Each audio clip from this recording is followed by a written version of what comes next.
आप मुझे देखना शुरू कर चुके हैं, मुझे मतलब एसकेवी चैनल को, और एसकेवी चैनल पे जैसे मेरा चेहरा आएगा इसका मतलब केमिस्ट्री शुरू।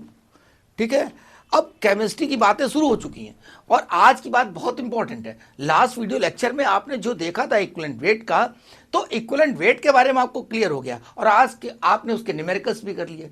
लेकिन एक चीज बहुत इंपॉर्टेंट है, जब आप मोल कंसेप्ट में मोलर मास के साथ मोलर वॉल्यूम पढ़ते हो तो इक्विवेलेंट मास के साथ इक्विवेलेंट वॉल्यूम भी पढ़ोगे। आइए इक्विवेलेंट वॉल्यूम को हम डिस्क्राइब करते हैं।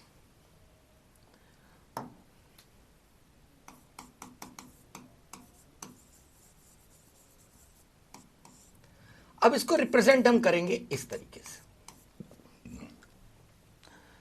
अगर आपको अच्छे से याद हो तो इक्विवेलेंट मोलर वॉल्यूम को हम करते थे Vm से और इक्विवेलेंट वॉल्यूम को कर रहे हैं हम Ve से, इक्विवेलेंट वॉल्यूम। ठीक है, थोड़ा सा ऊपर कट रहा है तो मैं नीचे लिख देता हूं आप लोगों के लिए। Equivalent volume it is Ve, equivalent volume. तो आइए इक्विवेलेंट वॉल्यूम को डिफाइन करते हैं। इक्विवेलेंट वॉल्यूम जो होता है उसको डिफाइन करने के लिए हम ये कहेंगे it is the volume of a substance whose mass is equal to its equivalent mass।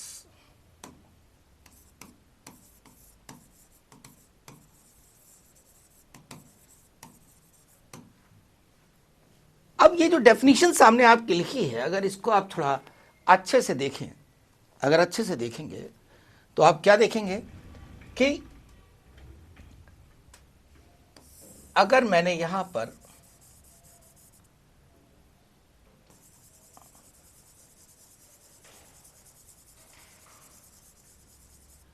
ये मैंने लिया है Na2CO3, क्या लिया मैंने?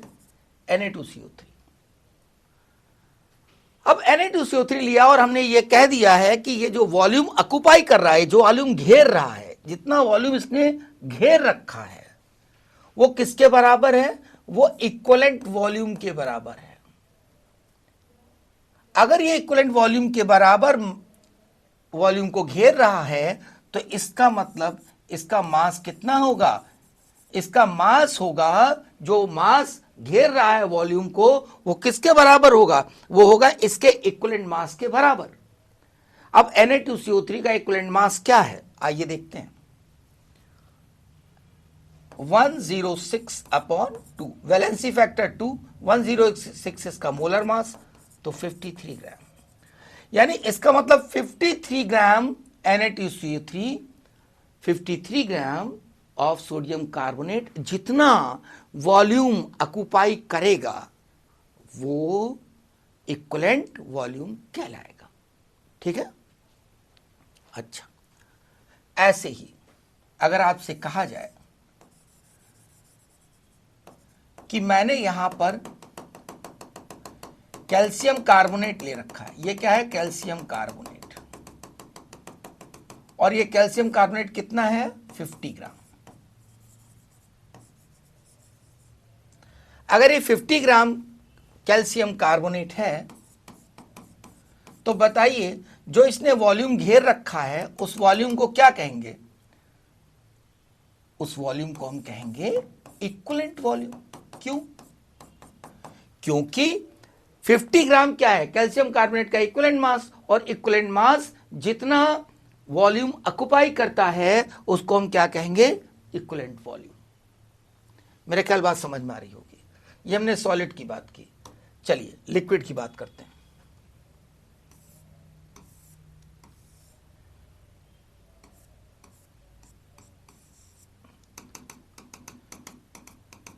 ये लिक्विड है, ठीक है।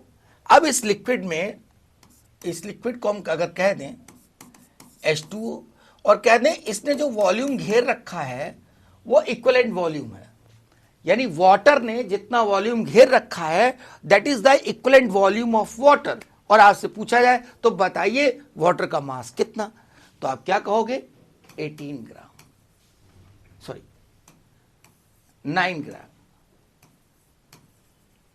9 gram of water is the water which occupy the volume just equal to the its equivalent volume। क्यों? क्योंकि वाटर का इक्विवेलेंट मास क्या है 9 ग्राम। तो 9 ग्राम वाटर जितना जगह ऑक्युपाई करेगा, जितना वॉल्यूम ऑक्युपाई करेगा, उसको हम क्या कहेंगे इक्विवेलेंट वॉल्यूम। लेकिन मजेदार बात जो आएगी वो कहां पे आती है, वो गैस के लिए आती है। आइए गैस की बात करते हैं।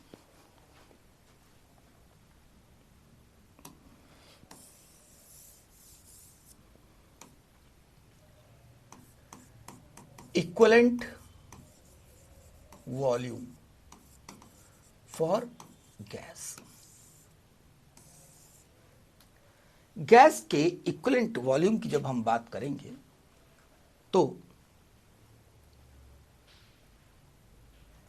हमें क्या निकालना है, क्योंकि डेफिनेशन कहती है, डेफिनेशन ये कहती है कि volume of equivalent mass is known as equivalent volume. तो इसका रिलेशन कहां से बनाया जाए, देखिए जो गैसेस हैं hydrogen,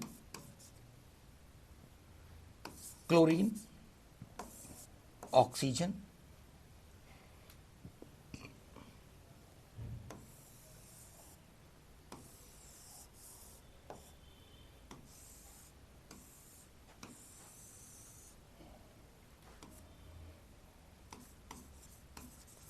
molar mass,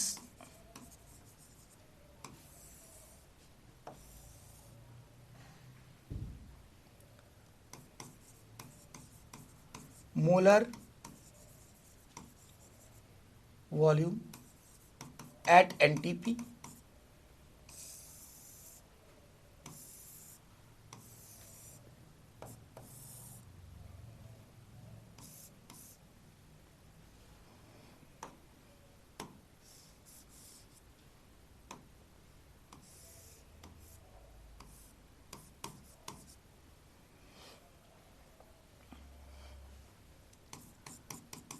equivalent mass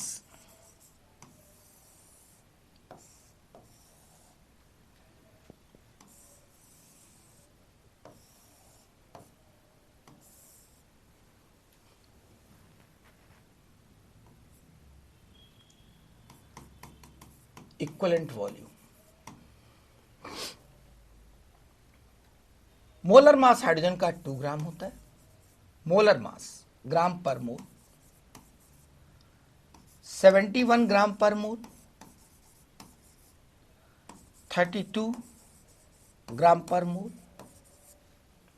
molar volume at NTP हमें पता है 2 ग्राम H2 का कितना होगा 22.4 लीटर एनटीपी पर, ये भी 22.4 लीटर और ये भी 22.4 लीटर।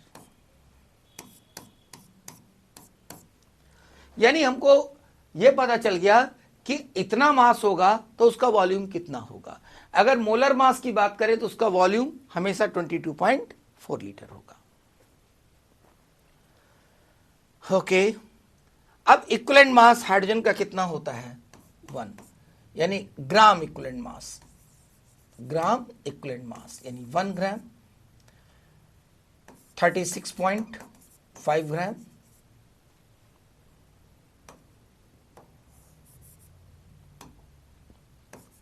35.5 ग्राम, और ऑक्सीजन का होता है 8 ग्राम।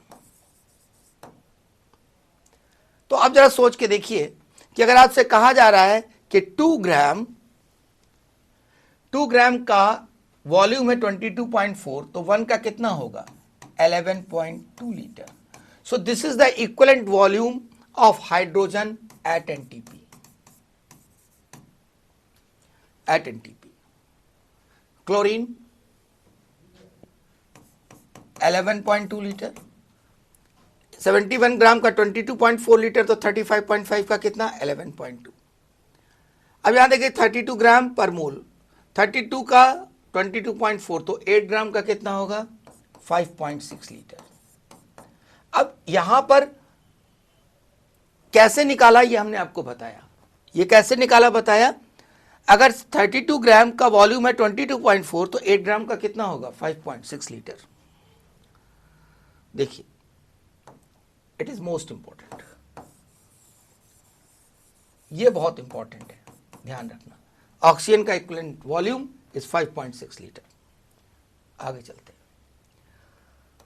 अब देखिए आपको यह पता चल गया, आपको यह पता चल गया कि इक्विवेलेंट वॉल्यूम क्या होते हैं, लेकिन इसका यूज क्या है अब मैं वो बताने जा रहा हूं। दो छोटे छोटे न्यूमेरिकल्स कराऊंगा जिसमें आपको यूज पता चलेगा। हमें पता है कि नंबर ऑफ इक्विवेलेंट्स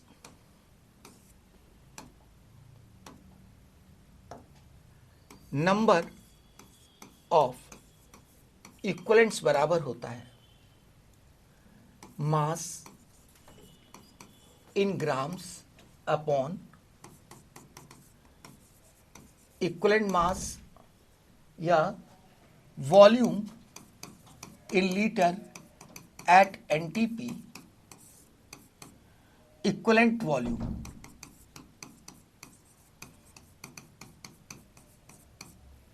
ये फार्मूला बन जाएगा। और नंबर ऑफ इक्विवेलेंट्स को हम और कैसे लिख सकते हैं, नॉर्मेलिटी इनटू वॉल्यूम इन लीटर्स। ये हमारे पास एक रिलेशन है। नंबर ऑफ इक्विवेलेंट, नॉर्मेलिटी बराबर क्या होता है, number of equivalents per unit volume. Normality बराबर होता है number of equivalents upon volume in litre. तो क्या हो जाएगा, नंबर ऑफ इक्विवेलेंट्स बराबर नॉर्मेलिटी इनटू वॉल्यूम। ठीक है, अब इसका यूज करते हैं। देखिए फायदा दिखाते हैं इसका कि क्या होगा। फाइंड आउट क्वेश्चन है, find out percentage of purity of calcium carbonate in its sample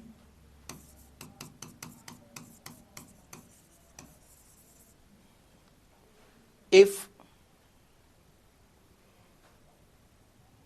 देखिए एक मैं आपको रिलेशन करके दिखाता हूं, पहले इसको देख लीजिए।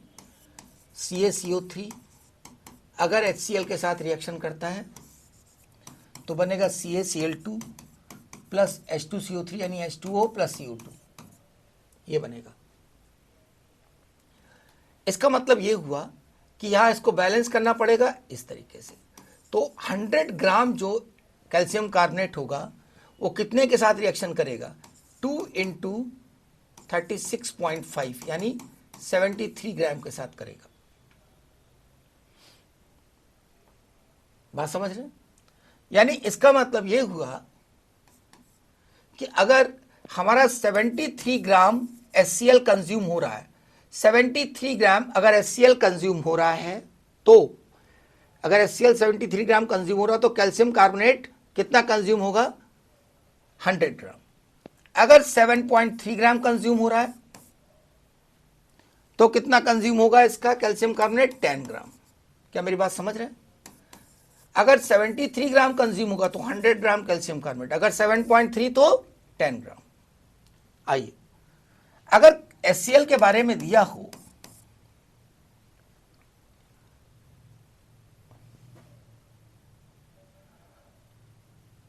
.1 मोलर 10 लीटर 0.1 मोलर HCl दिया है, इसका क्या मतलब है बताइए। 0.1 मोलर 10 लीटर, ध्यान से देखिए, इसका मतलब ये हुआ मोलैरिटी दे रखी है 0.1 और वॉल्यूम इतना, तो मोल्स कितने हुए, मोल्स बराबर हो जाएगा 0.1 इंटू 10, दैट मीन्स 1 मोल। और 1 मोल का मतलब कितना होता है, 1 मोल HCl का मतलब 36.5 ग्राम। 1 मोल का मतलब 36.5 ग्राम। ठीक है। तो अगर मैं ये कहूं कि 10 लीटर 0.2 मोलर HCl लिया गया, तो इसका मतलब कि यहां पर कितना लिया जाएगा, 2 मोल्स। देखो मल्टीप्लाई करो, 2 मोल्स आ जाएगा। 2 मोल्स का मतलब 73 ग्राम्स। ठीक है, कोई परेशानी? देखिए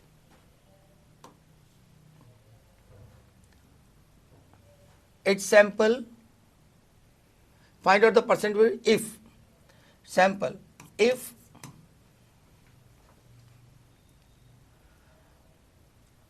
100 gram of calcium carbonate, it is impure, is treated completely with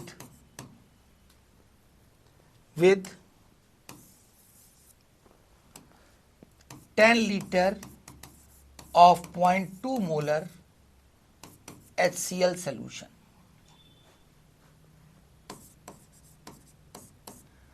अब देखिए, इस सवाल से मैं सिर्फ आपको यह बताने जा रहा हूं कि अगर मोल्स टू मोल्स कैलकुलेशन करेंगे तो आपको क्या करना पड़ेगा, और अगर आप इक्विवेलेंट वेट की हेल्प से करेंगे तो कितनी आसानी से हो जाएगा। देखिए यहां पर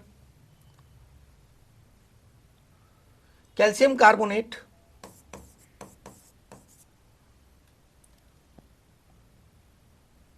के equivalents of calcium carbonate is equal to the equivalents of HCl। ये ध्यान रखिए, जितना इक्वलेंट्स इसका कंज्यूम होगा उतना ही इक्वलेंट्स इसका कंज्यूम होगा HCl का।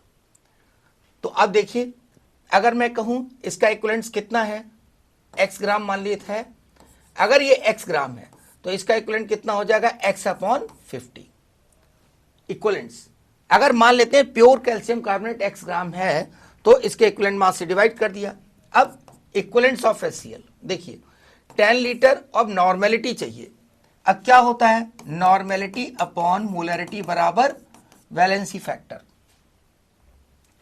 तो नॉर्मेलिटी 1 इंटू मोलरिटी, यानी वही नॉर्मेलिटी रहेगी, तो 0.2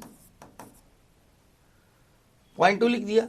अब ये बराबर होगा तो x कितना आ जाएगा, 50 इंटू 10 इंटू 0.2। ठीक है, 0.2 मोलर 10 लीटर। ठीक है, x/50, 10 into 0.2 number of equivalents. तो ये कितना हो जाएगा, 2। तो यहां पर कर लेते हैं इसको, कैलकुलेशन को ठीक करने के लिए इसको कर लेते हैं 1 लीटर। 1 लीटर कर लेते हैं तो ये हो जाएगा तुम्हारा बेटा 1 इंटू 0.2। ये 0.2 यहां पर ले लिया तो 1 इंटू 0.2 सॉल्व कर ले, इसको इतना आ जाएगा 10 ग्राम। ये आ जाएगा 10 ग्राम। इसका मतलब हमें कोई रिएक्शन लिखने की जरूरत नहीं पड़ी, हमें रिएक्शन लिखने की कोई जरूरत नहीं पड़ी इस क्वेश्चन को करने के लिए, अगर हम इक्विवेलेंट वेट की हेल्प से लगाते हैं। अगर इक्विवेलेंट वेट की हेल्प से लगा रहे हैं तो हमें इक्वेशन लिखने की जरूरत नहीं है। मोल्स टू मोल्स कैलकुलेशन से लगाओगे तो अब इक्वेशन लिखनी पड़ेगी। अब देखो कितनी आसानी से आ गया, x equal to 10 gram of calcium carbonate. अब ये सैंपल कितना लिया गया था, 100 ग्राम, तो परसेंटेज कितना हो जाएगा, 10/100 इंटू 100। परसेंटेज आ गया 10% प्योरिटी, ये आ गया। ये मैंने इक्विवेलेंट्स आपको तरीका बताया। अब ऐसे ही इक्विवेलेंट वॉल्यूम के लिए यूज कर लें। देखिए, अगर मैं कहूं कोई एक मेटल है, ये H2SO4 से रिएक्शन करता है तो मेटल सल्फेट बना और हाइड्रोजन गैस रिलीज हुई। ठीक है, हाइड्रोजन गैस रिलीज हुई। अब यहां पर ये मान लेते हैं कि 11.2 लीटर हाइड्रोजन गैस निकल रही है। 11.2 लीटर हाइड्रोजन गैस निकल रही है, ध्यान रखिए। बढ़ा लेते हैं इसको थोड़ा सा, मान लीजिए 44.8 लीटर। हाइड्रोजन गैस निकल रही है, ठीक है। और यहां पर हमने ले लिया इस मेटल का 50 ग्राम। 50 ग्राम से कितनी निकल रही है? 44.8 लीटर। हमें निकालना क्या है? इक्विवेलेंट मास इसका। तो सीधे लगा दो ना, इधर उधर कुछ सोचने की जरूरत नहीं। देखिए हम क्या लिखेंगे, देखिए यहां पर आप इसको रिवाइज कर सकते हैं। देखिए number of equivalents mass upon equivalent mass, volume upon equivalent volume, ठीक है। देखिए 50 upon equivalent mass of metal, ये इक्विवेलेंट्स आ गया मेटल का, उतना ही इक्विवेलेंट्स हमारा हाइड्रोजन का होगा। तो चलिए 44.8 ये एट एनटीपी है, ठीक है, अपॉन 11.2। क्यों? इक्विवेलेंट वॉल्यूम हाइड्रोजन का क्या होता है एनटीपी पे? 11.2 रख दीजिए यहां पर। 4 times equivalent mass of metal is 50/4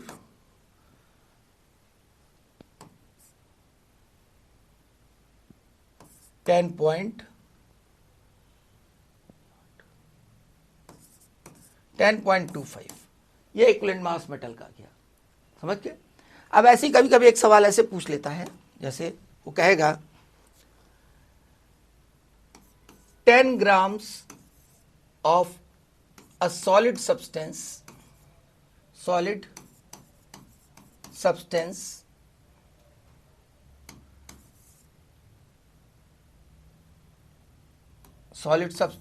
is heated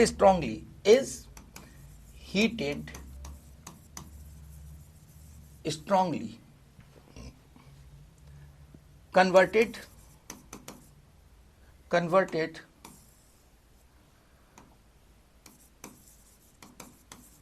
into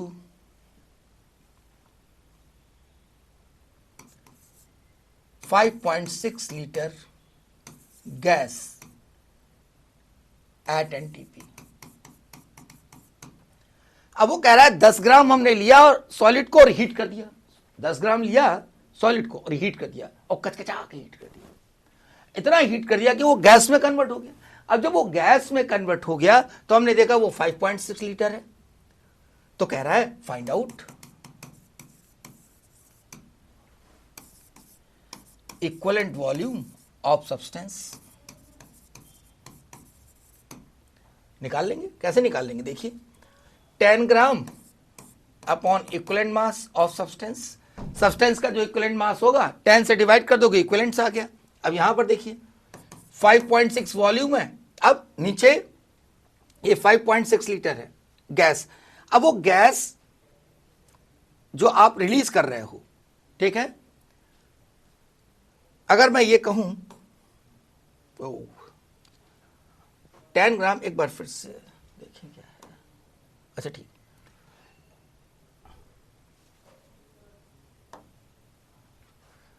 और इसको दोबारा करना पड़ेगा, देख लीजिए 10 gram of substance is heated strongly, is converted into gas,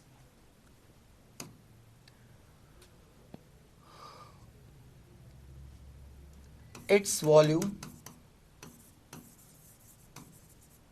is 5.6 liter at NTP and